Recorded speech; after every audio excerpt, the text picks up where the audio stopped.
ఓం శ్రీ గురుభ్యో నమ. ఓం శ్రీ మాత్రే నమ. మార్చి 3వ తారీఖున మధ్యాహ్నం 3:20 నుండి 6:47 వరకు కూడా పాక్షిక చంద్రగ్రహణము.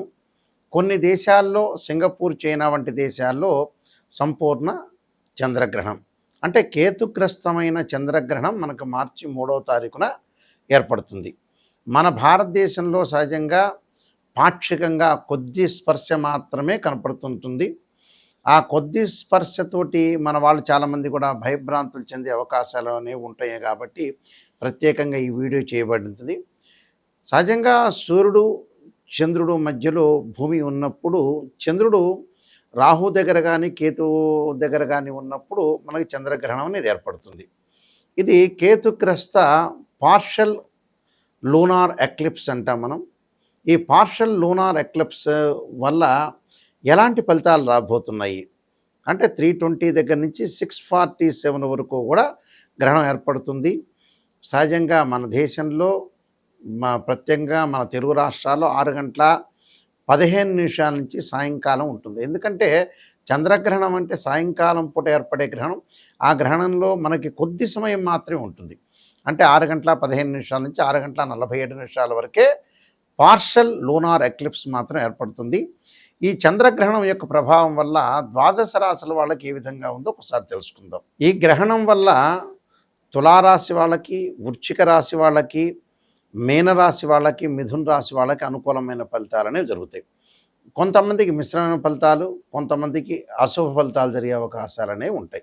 మీనరాశి వారికి పాక్షిక చంద్రగ్రహణం వల్ల ఎలాంటి ఫలితాలు జరుగుతాయి? మీనరాశి నుంచి గ్రహణం 6వ స్థానంలో ఉంటుంది, గ్రహణం నుంచి మీనరాశి 8వ స్థానంలో ఉంటుంది. ఇక్కడ ఈ మీనరాశి వారికి ఎలాంటి ఫలితాలు జరగబోతున్నాయి అని చూసుకునేటట్టయితే, ప్రధానంగా మీనరాశి వారికి వచ్చేటప్పటికల్లా కొన్ని ప్రయాణాల్లో ఆటంకాలు కలగకుండా చూసుకోవాలి. ఉద్యోగంలో కొన్ని మార్పులు, వృత్తి ఉద్యోగాల్లో బంధుమిత్రులతోటి కొంత మోసపోయే అవకాశాలు ఉండటం, వైద్య ఖర్చులు బాగా పెరిగే అవకాశాలు ఎక్కువ ఉంటాయి.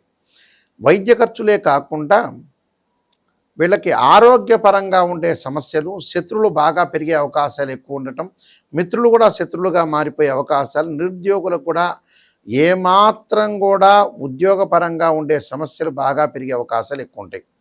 ఎందుకంటే ఇక్కడ గ్రహణం నుంచి వచ్చేటప్పటికల్లా మీనరాశి 8వ రాశి అవుతుంది. కాబట్టి ఆరోగ్యపరంగా, ఆయుష్ పరంగా ఇబ్బందులు కలిగే అవకాశాలు ఎక్కువ ఉంటాయి. స్త్రీలకి మాంగళిక దోషము, భర్త యొక్క ఆరోగ్య విషయంలో కొంత స్పష్టంగా ఉండాలి. అంటే భర్త యొక్క ఆరోగ్య విషయంలో కొంత జాగ్రత్తలు తీసుకోవాలని అర్థం.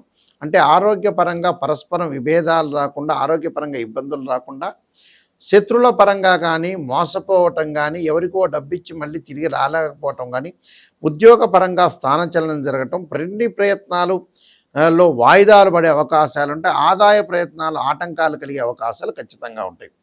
అందువల్ల వీళ్ళు ఖచ్చితంగా చేయాల్సిన పరిహారం ఏంటంటే పరమేశ్వరుడు యొక్క ఆరాధన చేయాలి. తత్పురుషాయుద్ధే మహాదేవాయుధమే తన్నో రుద్ర ప్రచోదయాత్ అనే మంత్రాన్ని, ఆంజనేయాయుద్ధే వాయుపుత్రాయుధమే తన్నో హనుమత్ ప్రచోదయాత్ మంత్రాన్ని చక్కగా చదువుకోవాలి. కార్తవీర్యార్జునుడి యొక్క మంత్రాన్ని చదువుకోవటం వల్ల కూడా వీళ్ళకి మంచి జరిగే అవకాశాలు ఖచ్చితంగా ఉంటాయి. మనకి ఈ గ్రహణం అనేది పాక్షిక కేతుగ్రస్త చంద్రగ్రహణం అంటాం మనం. ఈ పాక్షిక కేతుగ్రస్త చంద్రగ్రహణము యొక్క దోషం పోవాలంటే కొన్ని రాశుల వాళ్ళకి అనుకూలంగా ఉండదు, కొన్ని రాశుల వాళ్ళకి అనుకూలంగా ఉంటుంది. అయితే ప్రధానంగా మనకి అనుకూలమైన రాశులు ఏమిటి అని అంటే, నేను ఇందాక చెప్పినట్టుగా తులారాశి వాళ్ళు, వృశ్చిక రాశి వాళ్ళు, మీనరాశి వాళ్ళు, మిథున రాశి వాళ్ళకి అనుకూలంగా ఉంటుంది. మిగతా రాశుల వాళ్ళు అనుకూలం లేని రాశులు మిగతా రాశులు ఉన్నాయి. కాబట్టి మధ్య రకంగా ఉండే రాశులు, చెడు రాశులు, వీళ్ళందరూ కూడా ప్రధానంగా చెడు రాశులు అనంటే గ్రహణం ఏ రాశిలో పడుతుందో దాని యొక్క ప్రభావం అనేది ఎక్కువగా ఉంటుంది.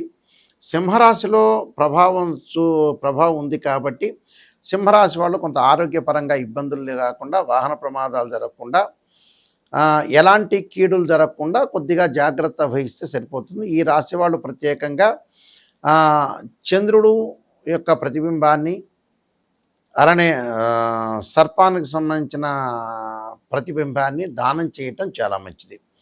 అలానే ఈ గ్రహణం రోజున జపం చేసుకోవాలి, సర్ప జపం చేసుకోవడం చాలా మంచిది. అలానే క్షీరపుత్రాయుధి అమృతతత్వాయుధి మే తన్నో చంద్ర ప్రచోదయాత్ అనే మంత్రాన్ని చదువుకోవాలి. దాని తర్వాత నేను చెప్పినట్టుగా బియ్యం కానీ వడ్లు కానీ రెండు రెండు రజిత సర్పాలు కానీ దానం చేయాలి, చేస్తే మంచిది. అలానే ఇక మిగతా రాసుల దగ్గరికి మనం వస్తే 12వ రాశి అయిన కర్కాటక రాశి వాళ్ళు 2 రాగి సర్పాలను దానం చేయటం, ఆ సర్పంను ఏదైతే ఆ గ్రహణం రోజున తప్పకుండా ఓం నమః శివాయ పంచాక్షరి చేయటం, పంచాక్షరి చేయటంతో పాటు చక్కగా చంద్రుడి యొక్క జపాన్ని, కేతు యొక్క జపాన్ని చేసుకోవడం చాలా మంచిది. అలానే ప్రధానంగా వృషభ రాశి వారు వచ్చేటప్పటికల్లా వాళ్ళు చేయాల్సిన పని ఏమిటి అని అంటే రవి చంద్రుల యొక్క ప్రతిబింబాలు దానం చేయటం, అలానే భగవంతుడి యొక్క ధ్యానము, నాగరాజాయుధ్య పృథ్వీధరాయ ధీమే తన్నో సర్ప ప్రచోదయాత్ అనే మంత్రాన్ని చదువుకోవాలి. మేషరాశి వారు వచ్చేటప్పటికల్లా వాళ్ళు ఓం నమః శివాయ పంచాక్షరి, వీలైతే ఆ గ్రహణ సమయంలో రుద్రాభిషేకము, తత్పురుషాయుధే మహాదేవాయ ధీమహి తన్నో రుద్ర ప్రచోదయాత్ అనే మంత్రాన్ని చదవటం. కుంభరాశి వారు ప్రధానంగా వాళ్ళు చేయాల్సినది ఏమిటంటే 2 వెండి సర్పాలని చిన్న చిన్న సర్పాలకి పూజ చేసి సర్పసూక్త పాశుపదాస రుద్రాభిషేకం చేసి శివలింగం పెట్టి ఆ 2 సర్పాలని దానం చేయటం, ఉలవలు మినుములు దానం చేయటం చాలా మంచిది. మకర రాశి వాళ్ళు 10 శివలింగాలు పెట్టి సర్పసూక్త పాశుపదాస రుద్రాభిషేకం, మినుముల మీద ఉలవల మీద 2 సర్పాలను పెట్టి బ్రాహ్మణుడికి దానం చేయటం, వీలైతే కేతు జపం చంద్ర జపం చేయటం చాలా మంచిది. అలానే ధనుస్సు రాశి వాళ్ళు వచ్చేటప్పటికల్లా రాహుకేతుల యొక్క పూజ చేయించడం, లేకపోతే రాహుకేతుల యొక్క జపం చేయటం చాలా మంచిది.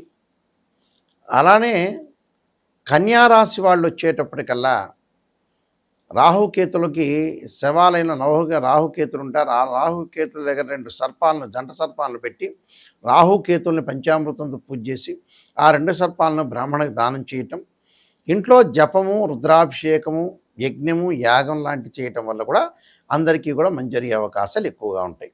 అయితే వీళ్ళందరికీ కూడా కొద్దిగా ప్రాబ్లమ్స్ వచ్చే అవకాశం అనేది ఒకటి ఉంటుంది కాబట్టి ఇలాంటి దోష పరిహారం చేసుకోవడం చాలా మంచిది. దీంతోపాటు ప్రత్యేకంగా చంద్రగ్రహణం గురించి మన వాళ్ళు ఏం భయపడాల్సిన పని లేదు. ఇది పాక్షికంగా ఉండే చంద్రగ్రహణం అంటారు. పాక్షిక చంద్రగ్రహణానికి భయభ్రాంతులు చెందాల్సిన పని లేదు. మన ఛానల్స్లో చాలామంది కూడా చూపిస్తున్నారు రకరకాల అపోహలతో, ఇదేదో గ్రహణం అయిపోతుంది, ఏదో ప్రాబ్లం అయిపోతుంది. ఏమీ ప్రాబ్లం కాదు.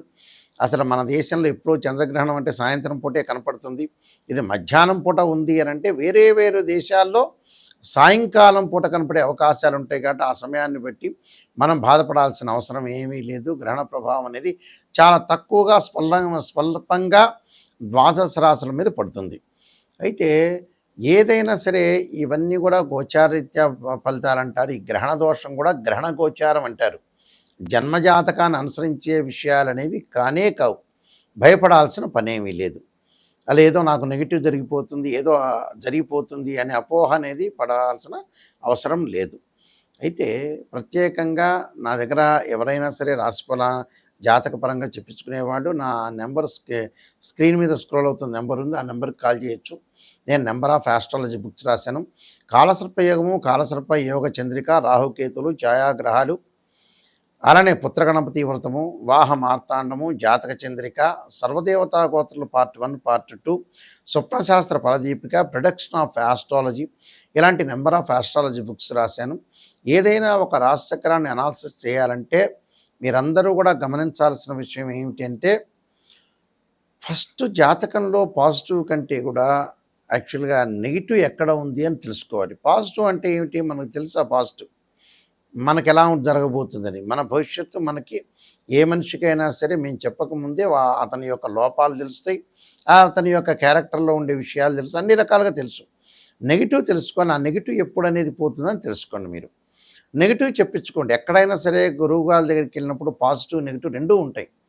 ఆ నెగిటివ్ తెలుసుకున్నామంటే ఇప్పుడు ఒక మనిషిలో వ్యక్తిత్వంలో 50% పాజిటివ్ ఉంటుంది, 50% నెగిటివ్ ఉంటుంది. పాజిటివ్ తెలుసుకోవాల్సిన అవసరం దానికంటే కూడా నెగిటివ్ తెలుసుకుంటే ఆ 50% మనం తగ్గించుకుంటే 100% పాజిటివ్ అవుతాం. ఎందుకంటే శ్రేయ లోపం పెరుగుట పెద్ద విద్య, లోపం ఎరిగిన వాడే పూర్ణుడవుతాడు. అందువల్ల నిజాన్ని తెలుసుకోండి. నిజాన్ని తెలుసుకొని ముందుకు వెళ్తేనే మంచిది. చాలామంది కూడా పాపం నెగిటివ్ అంటే ఇష్టం లేదు, పాజిటివ్ అంటే ఇష్టం. పర్లేదు, ఆ పాజిటివ్ చెప్పొచ్చుకొని మన అబద్ధాల ముసుగులో జీవించాల్సిన అవసరం లేదు. వాళ్ళే నష్టపోతారు. ఎప్పుడూ కూడా మన లైఫ్ని మనం ఎప్పుడూ కూడా మోసం చేసుకోకూడదు. సత్యాన్ని గ్రహించుకోవాలి. ఇలాంటి విషయాలన్నీ కూడా గ్రహించుకోండి. ఇవన్నీ గోచార రీత్యా ఫలితాలే కానీ బర్త్ చార్ట్ అనుసరించే విషయాలు కాదు. బర్త్ చార్ట్ అంటే D16 చార్ట్స్ అన్నీ కూడా మనం అనాలిసిస్ చేసి ముందుకెళ్తేనే పర్ఫెక్ట్గా వస్తుంది.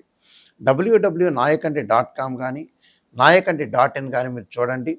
చూసిన తర్వాత మీరు జాతకపరంగా ఎవరైతే నిజంగా జాతకాన్ని చెప్పించుకునే వాళ్ళు మాత్రమే నాకు ఫోన్ చేయండి. బాగుపడాలి, నిజం తెలుసుకోవాలనే వ్యక్తులు మాత్రమే ఫోన్ చేయండి. మీ అందరికీ కూడా గ్రహణం వల్ల ఎలాంటి ప్రాబ్లమ్స్ వచ్చే అవకాశం లేదు. ఏం భయపడాల్సిన పని లేదు. మీ అందరికీ కూడా ఈ శ్రీ పరమేశ్వరుడి యొక్క కరుణాకటాక్షం ఉండాలని ఆశిస్తూ సర్వే జనా సుఖినో భవంతు.